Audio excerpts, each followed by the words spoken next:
Next अब करेंगे बेटा क्या, sp2 हाइब्रिडाइजेशन।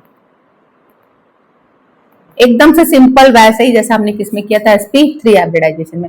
ग्राउंड स्टेट में कार्बन का इलेक्ट्रॉनिक कॉन्फ़िगरेशन, फिर उसके बाद एक्साइटेड स्टेट में, और अब sp2 है तो क्या होता है, p के 2 ऑर्बिटल्स करेंगे और एक ऑर्बिटल नहीं करेगा, ठीक है ना। तो यहीं से स्टार्ट करते हैं sp2 hybridisation.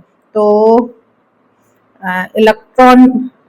Electronic configuration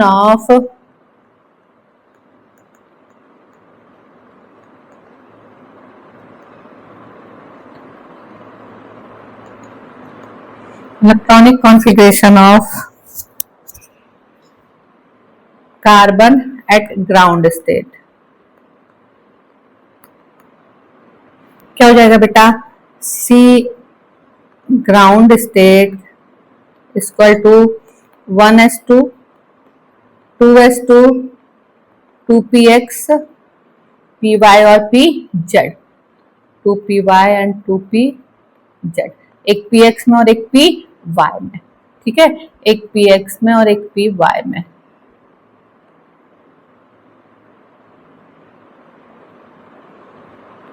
pz में क्या है, 0, 2pz में 0। अब क्या होगा एट द एक्साइटेड स्टेट,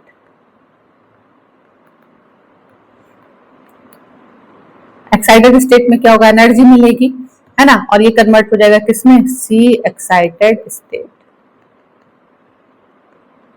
इस स्टेट में क्या होता है बेटा, 1s पे भी 2 हैं, 2s पे भी 2 हैं, 2px में 1, 2py में 1 और 2pz में भी क्या हो जाता है, 1 हो जाता है। हम इसको स्ट्रक्चर से कर लेते हैं, जैसा सेम हमने किया था किसमें, sp3 में किया था, ठीक है ना।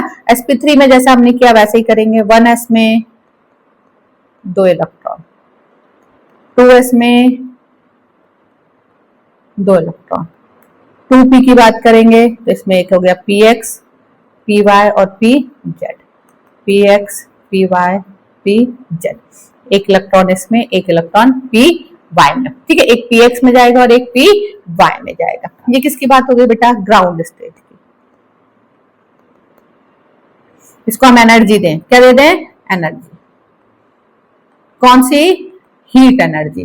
तो क्या होगा, हीट एनर्जी देंगे तो 2s का एक इलेक्ट्रॉन कहां चला जाएगा, pz के पास चला जाएगा, ठीक है ना। तो 1s एच रहेगा, 2s में एक इलेक्ट्रॉन बचेगा, एक इलेक्ट्रॉन कहां चला जाएगा, इसके उठ के pz में चला जाएगा, px सॉरी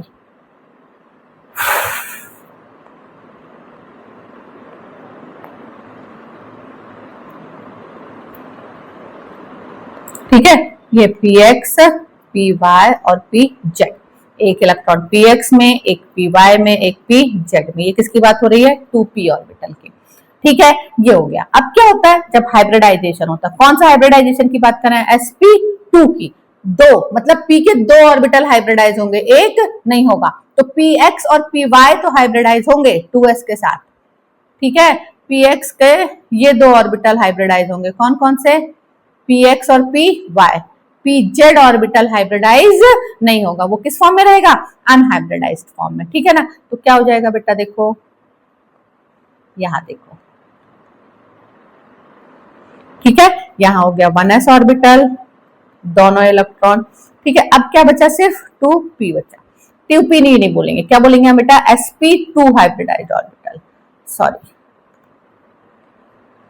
नेक्स्ट आ जाएगा sp2 हाइब्रिडाइज्ड ऑर्बिटल। कितने हो गए, 3, 1 2 और 3, देखो 2 p मिले और एक s मिला, टोटल कितने मिले, 3, तो बनेंगे भी कितने, 3, ठीक है। और इसके बाद एक कौन सा बचा, pz ऑर्बिटल बच गया, ठीक है, एक कौन सा बचा है, pz ऑर्बिटल, इसको हम बोल देंगे कौन सा ऑर्बिटल, pz ऑर्बिटल है, इसके पास एक इलेक्ट्रॉन है, sp2 के भी तीनों के पास क्या है, एक एक इलेक्ट्रॉन है।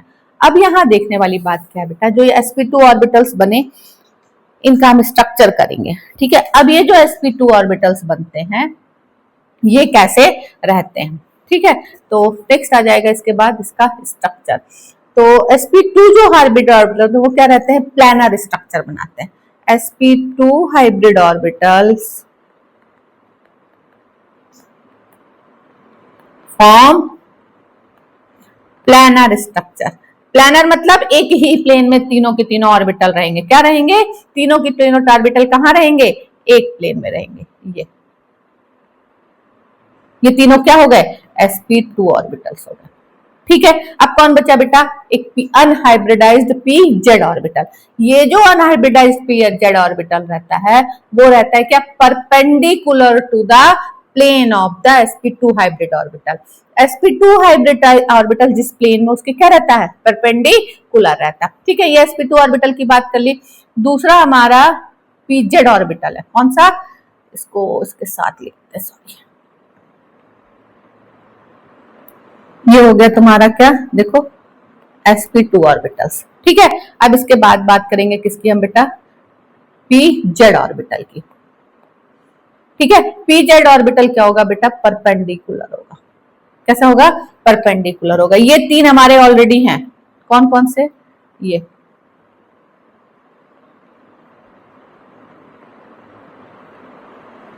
तीन कौन से हो गए? sp2 है ना। ये sp2 है, ये sp2 है और ये sp2 है। ये बचा हुआ कौन सा है? pz है। ये क्या है? परपेंडिकुलर है। तो यदि हम इसको दोनों को साथ में बनाते हैं sp2 और pz को, तो कैसा बनेगा बेटा? ऐसा बन जाएगा। देखो ये कौन सा हो गया? sp2 हो गया। और एक हमारा बच्चा उस pz ऑर्बिटल, उसको हम कैसे बना देंगे? परपेंडिकुलर बना देंगे। ठीक है ना, इसको क्या बना देंगे हम? परपेंडिकुलर बना देंगे। तो ये हमारा हो गया कौन सा? pz orbital. और जो व्हाइट से हमने बनाया है वो कौन हो गया? sp2 हाइब्रिड ऑर्बिटल्स हो गए। ठीक है, अब ये जो sp2 हाइब्रिड ऑर्बिटल्स होते हैं, ये हाइड्रोजन के साथ रिएक्ट करके 2 मॉलिक्यूल कार्बन और 4 मॉलिक्यूल हाइड्रोजन लेते हैं और क्या बना लेते हैं? इथीन का फॉर्मेशन करते हैं। किसका करते हैं बेटा? इथीन की। तो इथीन की बात करते हैं। हाँ, यहाँ पे एक चीज और छूट गई है। यहाँ पर इनका जो बॉन्ड एंगल होता है और इन सारी चीजों की बात करें तो पहले इथीन का स्ट्रक्चर कर लेते हैं। इथीन जो होता है वो देखो क्या होता है? कार्बन डबल बॉन्ड कार्बन और 2 हाइड्रोजन। ठीक है, अब यहाँ देखो कैसे फॉर्मेशन होता है। कार्बन है, कार्बन बोला हमने क्या है? sp2 हाइब्रिडाइज्ड है। क्या है? sp2 हाइब्रिडाइज्ड है। तो तीन तो इसके हो जाएंगे कौन से ऑर्बिटल?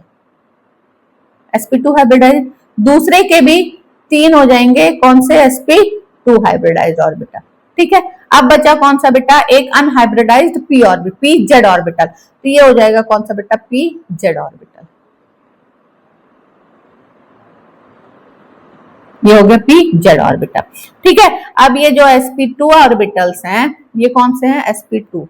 ये भी sp2 है, ये भी sp2 है, ये भी sp2 और ये भी sp2।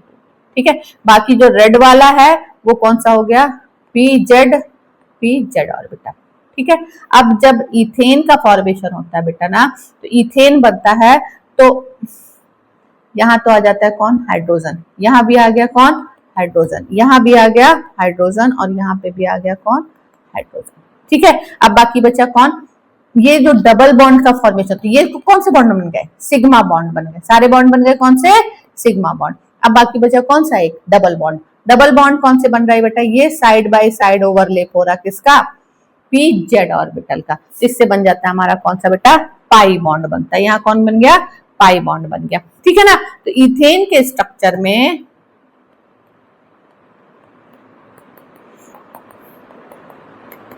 ठीक ये सिग्मा, ये सिग्मा, ये सिग्मा, ये सिग्मा, ये भी सिग्मा, एक कौन सा हो गया? पाई बॉन्ड हो गया। अब यहाँ पर हम इसकी किसकी बात करेंगे बेटा? बॉन्ड लेंथ की बात करेंगे और बॉन्ड एंगल की बात करेंगे। ठीक है ना, बॉन्ड लेंथ और बॉन्ड एंगल की बात करेंगे। ठीक है ना, तो sp2 हाइब्रिडाइज्ड ऑर्बिटल्स में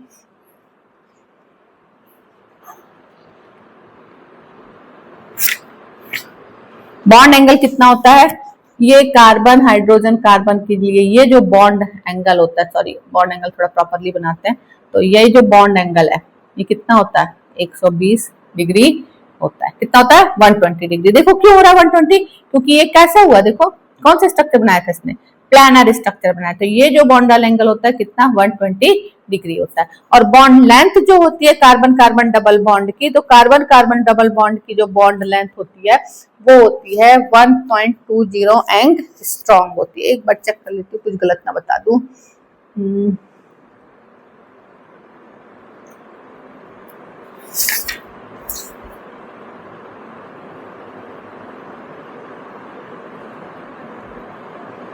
हाँ 1.34 एंगस्ट्रॉम होती है।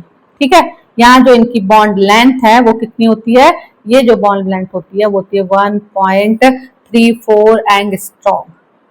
डबल बॉन्ड की बॉन्ड लेंथ होती है कार्बन कार्बन की 1.34 एंगस्ट्रॉम होती है। ठीक है ना। और कार्बन कार्बन सिंगल बॉन्ड की यही साथ में लिखते हैं एक बार, कार्बन कार्बन सिंगल बॉन्ड की बॉन्ड लेंथ होती है कितनी 1.54 एंगस्ट्रॉम होती है। समझ में आई बात बेटा। तो कार्बन कार्बन सिंगल बॉन्ड की 1.54 और कार्बन कार्बन डबल बॉन्ड की 1.34 एंगस्ट्रॉम होती है। बॉन्ड एंगल मैंने बता दिया कितना होता है, इसमें 120 डिग्री होता है, उसमें 109.6 डिग्री होता है। ठीक है, तो ये हो गया कौन सा sp2 हाइब्रिडाइजेशन। sp2 हाइब्रिडाइजेशन किसमें होगा, इथीन या डबल बॉन्ड वालों में होगा। ठीक है, और सिंगल बॉन्ड वाले या मीथेन जो है उनमें क्या होता है sp3 हाइब्रिडाइजेशन होता है। ठीक है, समझ में आई बात। तो ये आपके एग्जाम में आएगा, इसको लिखना है और याद रखने की कोशिश करना है। ठीक है।